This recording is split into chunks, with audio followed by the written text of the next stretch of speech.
Ciao les fans, aujourd'hui c'est la deuxième partie de Quel pilote vous êtes.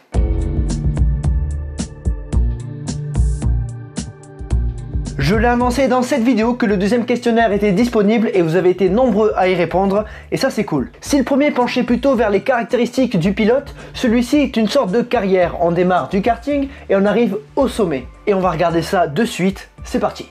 Donc on commence immédiatement, hein. Question 1, découverte du sport auto, c'est un petit peu pour placer les bases et la plupart vous dites à 75% des voix, j'ai toujours aimé ça. Deuxième, ça avait l'air pas mal donc je m'y suis mis, ouais, deux façons d'y tomber dedans, hein. Et troisième, bah, vas-y on va bien voir, donc là c'est pourquoi pas, hein. C'est bien d'être curieux, c'est bien d'être curieux. Donc numéro 2, on part dans le vif du sujet immédiatement, tu découvres le kart et tu aimes ça, pourquoi? Et ça c'est une question qui m'intéresse beaucoup, donc on va regarder, c'est un moyen de s'évader, c'est clair. Quand t'es gamin, qu'on est dans un karting, dans un kart plutôt, ouais, je vais me faire tuer pour ça, et qu'on est tout seul en fait, on est tout seul, c'est nous qui décidons, et ça c'est une manière de s'évader qui est dingue, et même quand on grandit, ça permet d'oublier par exemple les problèmes. Voilà, quand tu es en train de faire une course, quand tu es en train de faire une session de cartes, tu oublies ce que les soucis qu'il y a autour et tu es focus dans l'instant. Et c'est pas que pour le kart, c'est pareil pour tous les sports, pour tous les passions. Mais voilà pourquoi c'est un moyen de s'évader. En deuxième, je me sens plus fort à cette vitesse. Ah oui, c'est sûr, de maîtriser une machine qui va vite, ça aide à se sentir plus fort. Je prouve aux autres que je suis le meilleur. Voilà, c'est l'ego peut-être, c'est l'ego mais ça peut être une source de motivation, clairement. Pour ne pas faire comme les autres. Gros big up à ceux qui ont mis ça. Tu vas débuter la compétition en kart, mais ton rival pour le titre est meilleur que toi. Alors là, on va voir. C'est parce que c'est un gosse de riche. C'est 16% des voix. Mais en numéro 1, c'est je me concentre sur moi, je fais mon boulot. C'est la bonne méthode à avoir. Concentrez-vous sur vous. C'est pas parce qu'il a la meilleure machine. C'est sûr, ça sera plus difficile. Mais au moins, ça, déjà, vous aurez beaucoup plus de mérite. Et certainement que les bons observateurs sauront le voir. Tu es dans les petites formules, oui, ça monte vite. Tu te rapproches de la F1, mais on vient te proposer un volant en endurance. Est-ce que ça te tente? J'ai voulu mettre des alternatives en fait.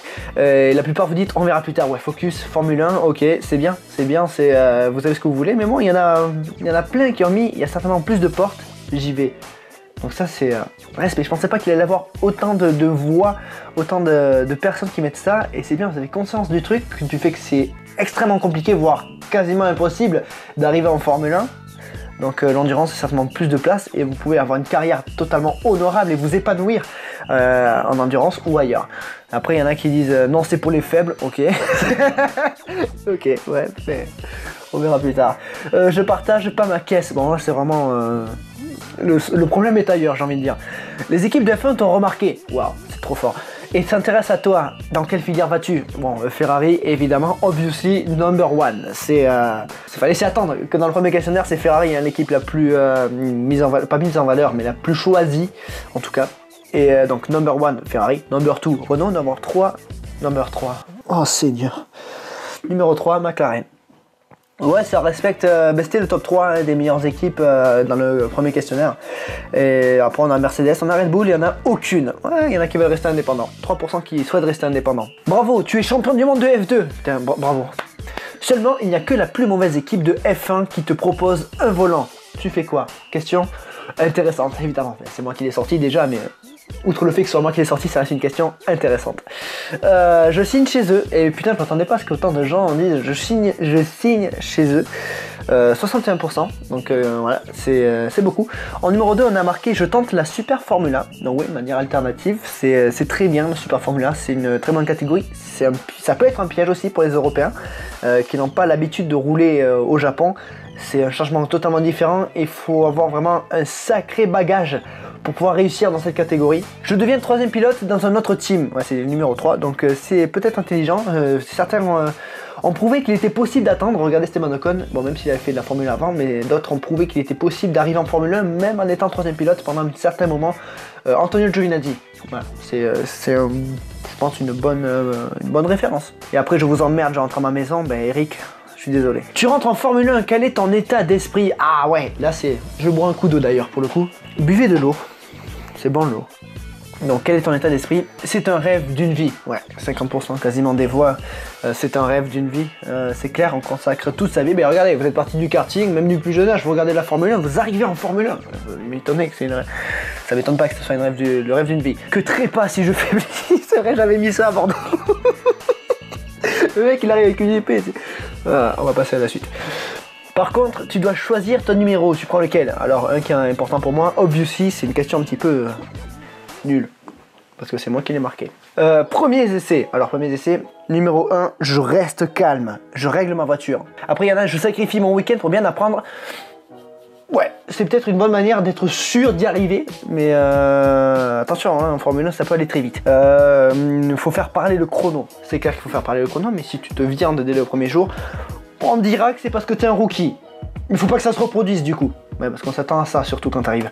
Le premier départ, tu es sur la grille. Attention, la pression monte, je savoure. Évidemment, putain, vous imaginez la pression? Je m'imagine le départ dans ma tête. Ouais, bonne manière de se concentrer, je me prépare avec mon physio, bonne manière de se concentrer. Ouais, évidemment, faut se créer, en gros, on se crée une bulle, quoi. Allez, on démarre. Le mec, il attend que ça. C'est un poil trop de pression, donc ouais, certainement. Donc faut trouver un moyen de rester calme, et donc le fait de rester dans sa bulle, de se créer une bulle avec des rituels, voilà, ça peut complètement aider. Tu finis ta première course.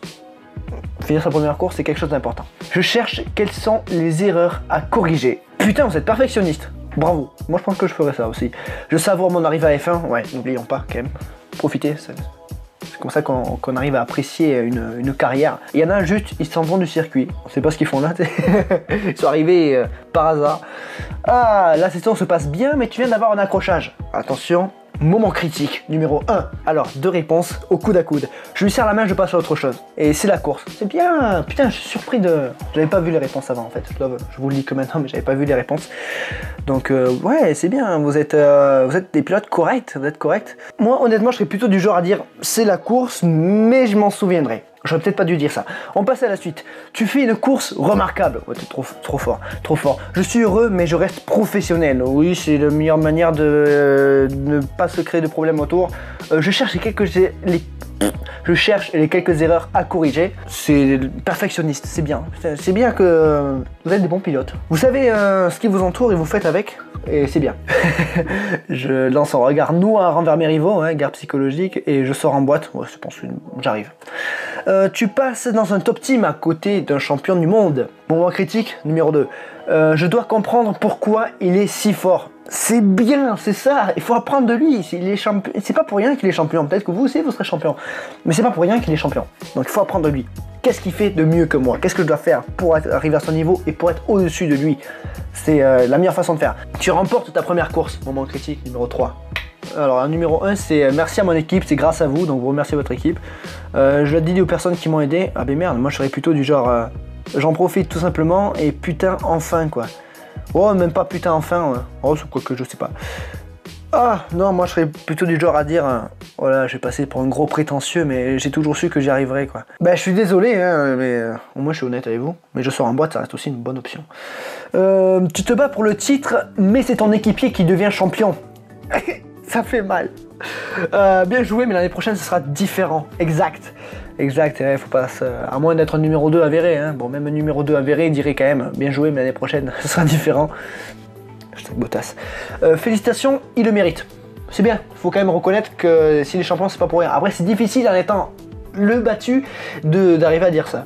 Numéro 3, tu retournes au travail pour ne plus revivre ça. Et ouais, c'est peut-être pas forcément les moments les plus glorieux. Tu as une revanche à prendre. Jusqu'où iras-tu pour avoir ton titre? Et ouais, et là on parle un petit peu de quel sacrifice tu ferais. Et bon, je travaille encore plus, logiquement, mais il y en a qui disent je réessaye comme ça, mais en mieux. Ouais. Il y en a en numéro 3, je mets ma famille entre parenthèses, car c'est ma vie. C'est un petit peu ce qu'a fait Rosberg en 2016. Et c'est certainement ce que je ferai aussi. Jusqu'à la question suivante, car je prends tout au premier degré. Ah oui, jusqu'où iras-tu pour avoir ton titre? Jusqu'à la question suivante, car je prends tout au premier degré. C'est bien, je suis content que 5% des gens ont validé cette blague. Je suis content. Moment critique, number 4, la situation est tendue. Il faut en faire encore plus. Et ouais, attention, on va voir qui êtes-vous vraiment. Je reste loyal, sinon ça n'a pas de sens. Ah merde, je suis déçu. Oh, je suis déçu. Ah, moi, ce serait du genre, je joue sur tous les tableaux. La psychologie, tu connais, je serais genre carrément là-dedans à 100%, mais aussi, du coup pas à 100%, je franchis la ligne jaune, je n'hésite pas. Moi je serais aussi dans cette catégorie-là, ouais. Un petit peu mode Schumacher. Champion de la Terre, bravo, putain, t'es champion du monde. Tu as réussi, t'as réussi. t'as réussi, t'es champion du monde. Est-ce qu'on peut dire qu'on a réussi seulement quand t'es champion du monde? On voit ça après. Je pleure toute la soirée parce que putain c'est trop beau. Ouais, je pourrais commencer peut-être par le numéro 1 qui a été choisi et c'est merci à tous, je vous aime, vous êtes reconnaissants, c'est cool. Vous êtes bien, vous êtes bienveillants, hein. Putain j'ai l'impression d'être un connard. J'en veux d'autres. Ouais, je comprends que t'en veuilles d'autres, hein. C'est une sensation inégalable. J'ai réussi. Ah, donc on réussit seulement quand t'es champion du monde. Non. Tes moments de gloire sont plus derrière que devant toi, tu n'as plus rien à prouver. Alors là, t'arrives à un moment où on évoque ta retraite, où tu évoques toi-même peut-être la retraite, une possibilité de retraite.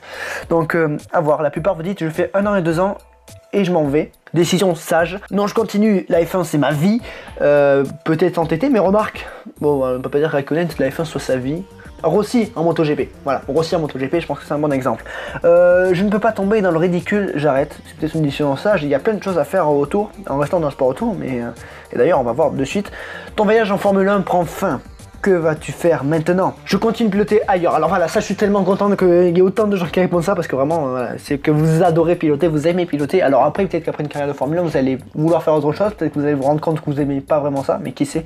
En tout cas, vous aimez piloter et la plupart de ceux qui arrêtent après la Formule 1 continuent de piloter ailleurs. Hein. C'est pas pour rien qu'ils ont été en Formule 1 et qu'ils sont sacrifiés autant pour arriver jusque là. Après, il y en a qui disent, je crée mon équipe, why not? J'apprends aux jeunes. Très bonne résolution. Je deviens commentateur, suite de carrière logique. Je rentre chez moi, je me fais discret. Un petit peu à la mode Casey Stoner peut-être. Et je deviens youtubeur. Hashtag Nico Rosberg. Quelle serait cette autre catégorie? Admettons que vous continuez de piloter, quelle serait cette autre catégorie? L'endurance. Ah, finalement vous y allez en endurance, putain. Au bout de 3 fois, bordel. L'IndyCar. Un deuxième, c'est la Formule I. Ouais, c'est un super championnat, un championnat international, avec tellement de constructeurs, de plus en plus de renommée. Il y en a qui se reconvertissent en rallye, c'est bien, en rallye. En numéro 4, on a l'IndyCar. Pourquoi pas tenter le triple couronne? L'IndyCar, c'est un bon championnat, c'est bien différent. Mais c'est un bon championnat. On a en numéro 5, on a quoi en numéro 5? Égalité, le GT, le NASCAR. Ouais. Le GT, c'est un pilotage assez particulier, très plaisant aussi. Le NASCAR, c'est un monde totalement différent de la Formule 1, personnellement qui m'attire pas plus que ça, voire pas du tout.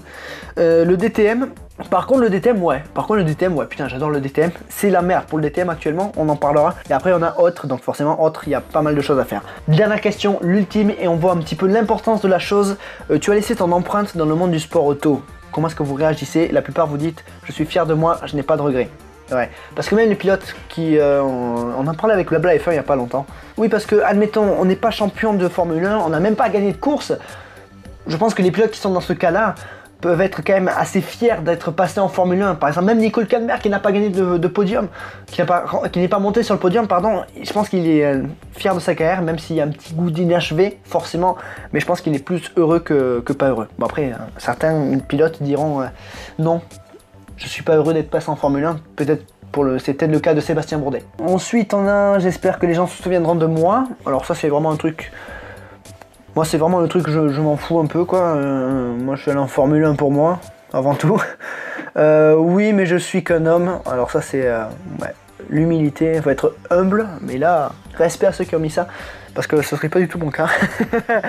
Je fais ça pour moi avant tout, je me reconnais plus. Et j'aurais aimé en faire encore plus, ouais, c'est quand même, faut pas avoir de regrets, hein, faut pas avoir de regrets. C'est clair que peut-être qu'il y a un petit goût d'inachevé, mais faut quand même, après une carrière, je pense qu'il faut regarder ce qui a été bien, les bons moments plutôt que les mauvais, hein, parce que les bons moments, c'est pas donné à tout le monde non plus. Et c'était la dernière question.